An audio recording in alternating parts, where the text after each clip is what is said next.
আজকে আমরা অষ্টম শ্রেণীর গণিতের চ্যাপ্টার নাম্বার 17 সময় ও কার্য এর কোশ্চেন থেকে 17.1 পেজ নাম্বার 164 এর 9 আর 10 এই দুটো অঙ্ক বাকি ছিল, সেগুলো সলভ করে নেব। আগের দিন আমরা 8 অবধি অঙ্ক করে নিয়েছি। ভিডিওগুলি যদি না দেখে থাকো ডিসক্রিপশন বক্সে লিঙ্ক দিয়ে রাখবো, সেখান থেকে দেখে নিতে পারো, অথবা চ্যানেলের প্লেলিস্টে গিয়ে সেখান থেকেও দেখে নিতে পারো। তো 9 অঙ্কটা কী বলছে দেখে নাও। বাল্ব তৈরির একটি সমবায় কারখানায় 45 জন সদস্য 12 দিনে 10,000টি বাল্ব তৈরি করতে পারেন। হঠাৎ একটি জরুরি বরাত পাওয়ায় 9 দিনে 10,000টি বাল্ব তৈরি করতে হবে। বরাত পাওয়া মানে কি বললাম, আগের একটা অঙ্কে ছিল এরকম ওয়ার্ডটা, এটার মানে হচ্ছে অর্ডার পাওয়া, যে এতগুলো জিনিস আমাকে লাগবে, আমাকে এই দিনে তৈরি করে দিতে হবে, অর্ডার দেয় যেমন সেরকম। চুক্তি মতো বাল্ব যোগান দিতে কতজন বাড়তি সদস্য নিয়োগ করতে হবে হিসাব করে দেখি। তাহলে গণিতের ভাষার সমস্যাটি হলো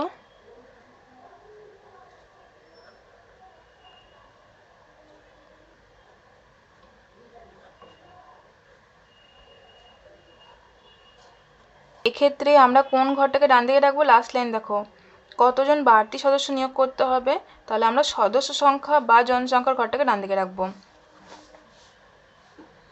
একটা ঘর করলাম সময় দিন এককে, আর একটা লিখব সদস্য সংখ্যা জন এককে।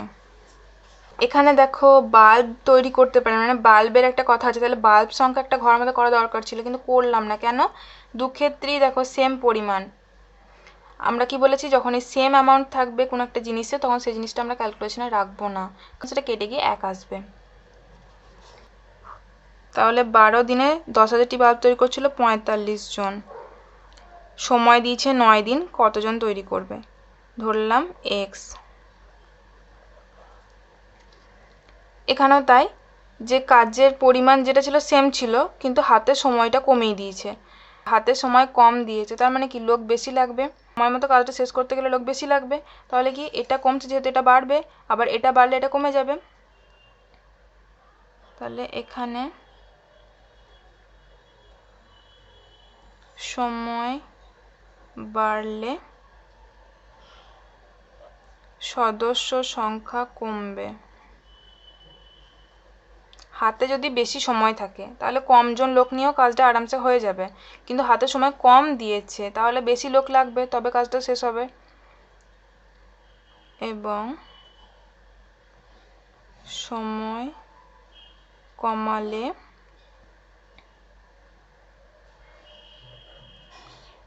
সদস্য সংখ্যা বেশি লাগবে, অর্থাৎ এখানে সম্পর্কটা কি, ব্যস্ত সমানুপাতি। সম্পর্কটি হলো, এখানে সম্পর্কটি হলো ব্যস্ত সম্পর্ক।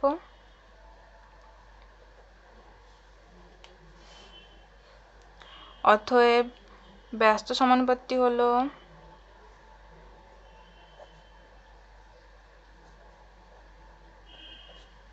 ব্যস্ত সমানুপাত হলে কি লিখবো বলেছিলাম, এরকম ই যার মাঝখানটায় দাগটা নেই।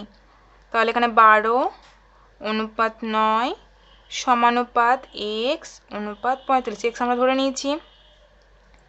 এখন এক্সটা কোন পদে আছে, তৃতীয় পদে আছে। তৃতীয় পদ সমান কি নির্ণয় করেছি, তৃতীয় সমান প্রথম গুণ চতুর্থ বাই দ্বিতীয়, বা এক্স সমান তাহলে প্রথম কে আছে 12, চতুর্থ কে আছে 45, আর দ্বিতীয় কে আছে 9।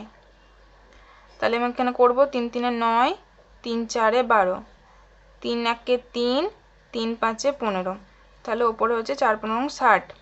তাহলে এক্সটা কি ধরেছিলাম যে 9 দিনে কতজন লোক কমপ্লিট করবে, 60 জন।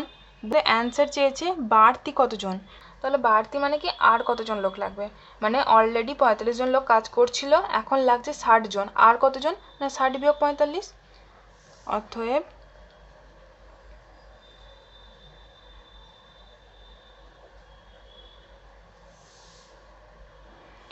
15 জন বাড়তি সদস্য নিয়োগ করতে হবে। এবার এখানে যে এক্সটা তৃতীয় পদে আছে আমি এটাকে চাইলে চতুর্থ পদে নিয়ে যেতে পারি। কিভাবে দেখো, আমার ব্যস্ত সমানুপাতটা কি এসেছিল আমাদের, এটা এসেছিল। আমি যদি এরকমভাবে লিখি 9:12 সমানুপাত 45:x, তাহলে কিন্তু সেই এক্সটা মানে চতুর্থ পদে চলে আসছে। আমরা চতুর্থ পদ নির্ণয় করার সূত্র দিয়ে এক্সের ভ্যালু নির্ণয় করে নিতে পারবো। কিন্তু তার জন্য এই লাইনটা অবশ্যই করা প্রয়োজন, যে 12:9 ছিল সেটা আমরা 9:12 করেছি, x/45 ছিল তাকে আমরা 45:x করেছি। তো এইভাবেও করতে পারো, কিন্তু এই লাইনটা মাস্ট। এখান থেকে আমি চতুর্থ পদ নির্ণয়ের সূত্র ইউজ করে করবো না।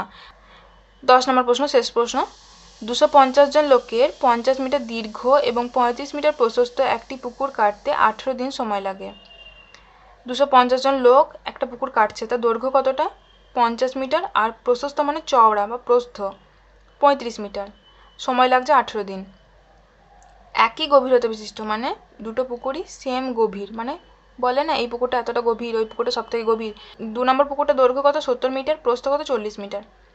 তখন ওই পুকুরটা কাটতে 300 জন লোক দিয়েছে, এটা কিন্তু 250 জন লোক ছিল, এখানে 300 জন লোক দিয়েছে। কত দিন সময় লাগবে?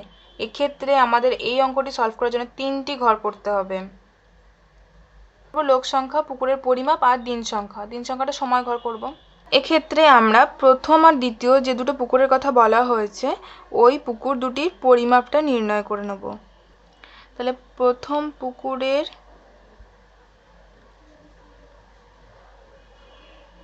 দৈর্ঘ্য, যেটা দীর্ঘ বলা আছে সেটা আমি দৈর্ঘ্য লিখে নিলাম।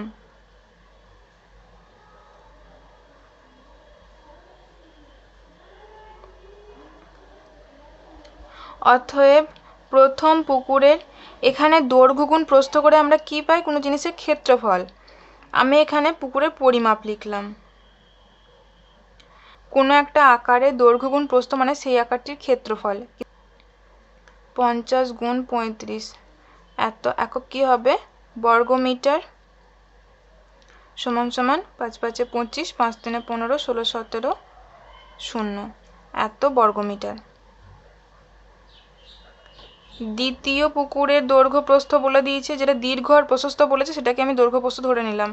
তোমরা যদি চাও তাহলে ওরমভাবে লিখতে পারো যে দীর্ঘ সমান এত মিটার, প্রশস্ত সমান এত মিটার, 70 মিটার ও প্রস্থ সমান 40 মিটার।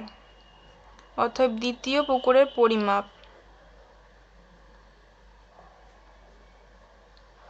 70 গুণ 40 বর্গ মিটার,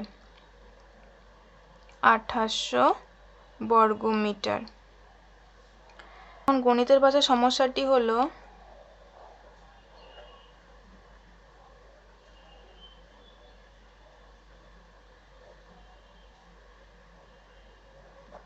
আমরা এখানে 3টে ঘর করবো বলেছি, একটা লোক সংখ্যা, একটা পুকুরের পরিমাপ আর একটা দিন সংখ্যা বা সময়। কোন ঘরটাকে ডান দিকে রাখবো, যে ঘরটা আমাদের নির্ণয় করতে হবে সেটাকে ডান দিকে রাখবো। এখানে আমাদের সময় নির্ণয় করতে বলেছে, তাহলে লিখবো লোক সংখ্যা জন এককে, তারপরে লিখবো পুকুরের পরিমাপ,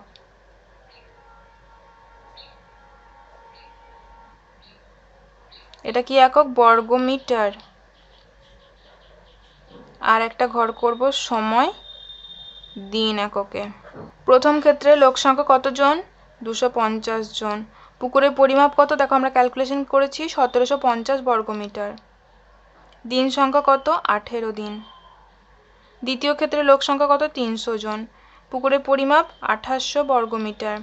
সময় কত জিজ্ঞাসা করেছে, মানে এটা আমাদের নির্ণয় করতে হবে, ধরলাম x। প্রথমে আমরা লোক সংখ্যার সাথে সময়ের সম্পর্ক স্থাপন করব।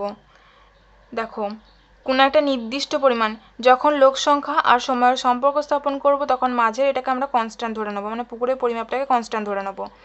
তাহলে নির্দিষ্ট পরিমাণ কোনো একটা কাজ আছে, সেই কাজটা করতে যে পরিমাণ লোক নিয়োগ ছিল, যদি বেশি লোক নিয়োগ করা হয় তাড়াতাড়ি কাজটা কমপ্লিট হয়ে যাবে। তাহলে কি, লোক সংখ্যা যদি বাড়ানো হয় সময় কম লাগবে, লোক সংখ্যা কমানো হলে সময় বেশি লাগবে। স্কুলে ডেকোরেশনে কাজ হচ্ছে, কোনো একটা প্রোগ্রাম আছে, তো সেখানে যদি দুজন ছাত্র বা দুজন ছাত্রীকে দায়িত্ব দেওয়া হয় কাজটি করার জন্য, তারা যতদিন সময় নেবে, যদি 10 জনকে দেওয়া হয় তাড়াতাড়ি কাজটা কমপ্লিট হয়ে যাবে। তাহলে কি, যখন ছাত্রছাত্রীর সংখ্যা বাড়ছে মানে লোক সংখ্যা যখন বাড়ছে সময়টা কম লাগছে, আর লোক সংখ্যা যখন কম থাকছে সময়টা বেশি লাগছে। তাহলে এখানে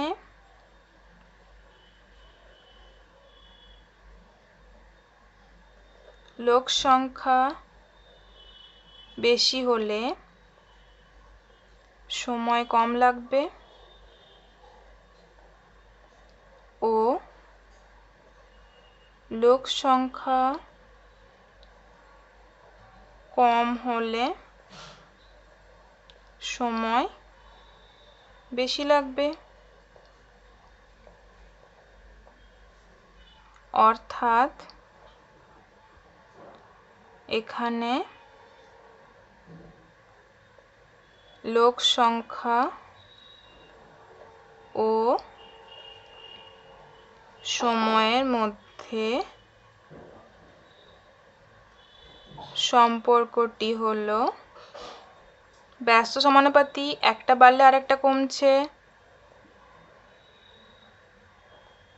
একটা যদি এর থেকে বড় হয় সময় তো বেশি লাগবে, ছোট কাজ করতে কম সময় লাগে, বড় কাজ করতে বেশি সময় লাগে। তো এখানেও সেরকম, যার পরিমাণ কম সময় কম লাগবে, বেশি হলে বেশি লাগবে, এটা কম হলে এটা কম হবে, এটা বেশি হলে এটা বেশি হবে। তাহলে কি সরল সম্পর্ক। তাহলে এখানে আবার পুকুরের পরিমাপ বেশি হলে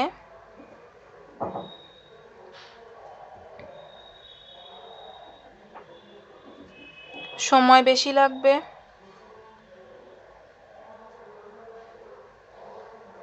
ও পুকুরের পরিমাপ কম হলে সময় কম লাগবে।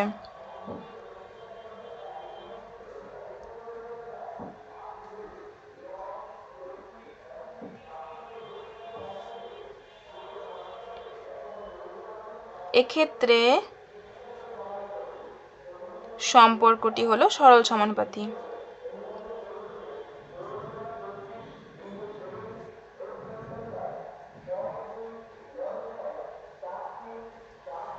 তাহলে এখানে আমরা লোক সংখ্যার সাথে সময়ের যে সম্পর্কটা পেলাম সেটা ব্যস্ত, আর পুকুরের পরিমাপের সাথে সময়ের যে সম্পর্কটা পেলাম সেটা সরল।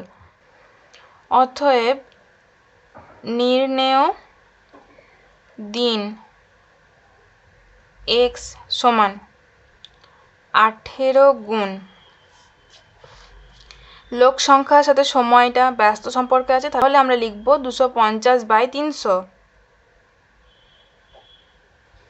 গুণ পুকুরের পরিমাপের সাথে দিনটা সরল সম্পর্ক আছে, তাহলে আমরা লিখব 2800/1750। অর্থাৎ ব্যস্ত সম্পর্ক থাকলে যে অর্ডারে থাকবে সেরকম লিখে দেবো, সরল সম্পর্ক থাকলে উল্টোভাবে লিখব, এটা উপর থেকে নিচে লিখবো, এটা নিচ থেকে উপরে লিখবো, এটুকু মনে রাখলেই হবে।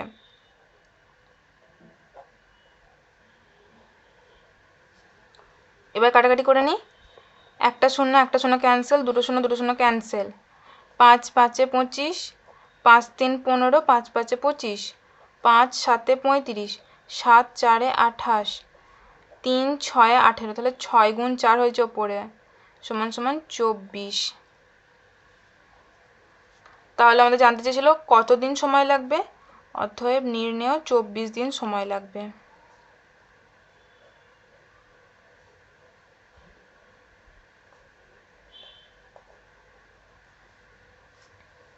তাহলে কোর্সে থেকে 17.1 আমাদের কমপ্লিট হয়ে গেল। আশা করি প্রতিটি অঙ্ক বুঝতে পেরেছো। আর এখানে আমরা দুটো সূত্র শিখেছি, যে চতুর্থ পদ সমান দ্বিতীয় গুণ তৃতীয় বাই প্রথম, আর তৃতীয় পদ সমান প্রথম গুণ চতুর্থ বাই দ্বিতীয়। আর চতুর্থ পদটা ম্যাক্সিমাম কেসে আমরা ইউজ করেছি, কেননা যেগুলো সরল সম্পর্কের অঙ্ক, সরল সমানুপাতির অঙ্ক, সেগুলোতে যেটা নির্ণয় করতে হচ্ছিল সেটা সবসময় চতুর্থ পদে থাকছিল, এটা বেশি ইউজ করেছি। ব্যস্ত সম্পর্কের অঙ্কগুলোতে যেটা নির্ণয় করতে হচ্ছে সেটা আমাদের তৃতীয় পদে থাকছে। তো এই তৃতীয় যে পদটা তাকেও আমরা চতুর্থ পদ হিসেবে লিখতে পারি, সেটা আমি দেখিয়েছি কীভাবে। তো যেভাবে সুবিধা তোমরা সেভাবে অঙ্কগুলো করবে। ভিডিওটি এখানেই শেষ করছি। ভালো লেগে থাকলে অবশ্যই লাইক করো, শেয়ার করো ভিডিওটিকে, চ্যানেলটিকে প্লিজ সাবস্ক্রাইব করে দিও। Thank you.